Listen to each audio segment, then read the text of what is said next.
എടാ നീ ആരോടും പറയത്തില്ലെങ്കിൽ ഞാനൊരു രഹസ്യം പറയാം. ആ പറ. നമ്മുടെ കേശവനങ്ങളുടെ വീട്ടിലെ വൈഫൈ ഞാൻ ഊറ്റുന്നുണ്ടടി. നിനക്ക് പാസ്വേഡ് എവിടുന്ന് കിട്ടി? അതൊക്കെ കിട്ടി. നീ ആരോട് പറയത്തില്ലെങ്കിലേ നിനക്കും ഞാൻ പറഞ്ഞുതരാം. ഇല്ലടി, ആരോടും പറയത്തില്ല. പറഞ്ഞതാടി. 2255. ആണോ? സത്യമാണോ? പിന്നെ അല്ലാതെ. എന്നാ ഞാൻ ഇന്ന് തകർക്കും. വൈഫൈ കണക്ട് ആയി. അയ്യോ, എനിക്ക് കൊറേ സീരീസ് ഡൗൺലോഡ് ആക്കണം. പുറത്തിറങ്ങിയിരിക്കുമ്പോഴാ നല്ലോണം റേഞ്ച് ഉള്ളത്. കൊച്ചെന്താ ചായ എടുത്ത് വെച്ചിട്ടുണ്ട്, ഇങ്ങോട്ട് പുറത്തോട്ട് കൊണ്ടുപോവാ അമ്മേ. എന്താ മോളെ പുറത്തിരിക്കുന്ന? ചുമ്മാ കാറ്റൊക്കെ കൊള്ളായിരിക്കുവാ ത്രേസ്യാമ്മച്ചി. കൊച്ച ഇരുട്ടായിടി, അകത്ത് കയറി വാ, കൊതുക് കടിക്കും. അകത്ത് ഭയങ്കര ചൂടാ അമ്മേ, കുറച്ച് സമയം കൂടെ പുറത്തിരിക്കട്ടെ. ഒരു 100 സീരീസ് എങ്കിലും ഡൗൺലോഡ് ആക്കിയിട്ട് ഞാൻ ഇവിടുന്ന് എണീക്കും.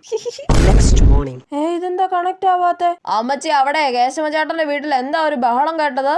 അതെന്തോ നെറ്റുകാര് കൊറേ പൈസ പിടിച്ചെന്നോ 10,000 രൂപ ബില്ല് വന്നെന്നോ അങ്ങനെയൊക്കെ ഏതാണ്ടൊക്കെ പറഞ്ഞ അടിപിടിയാണെന്നേ. അയ്യോ, അടിപിടിയോ? 10,000 രൂപയുടെ ബില്ലോ? ഇനി ഊറ്റിയത് ആരാണെന്ന് കണ്ടുപിടിക്കാൻ പറ്റുമോ എന്തോ.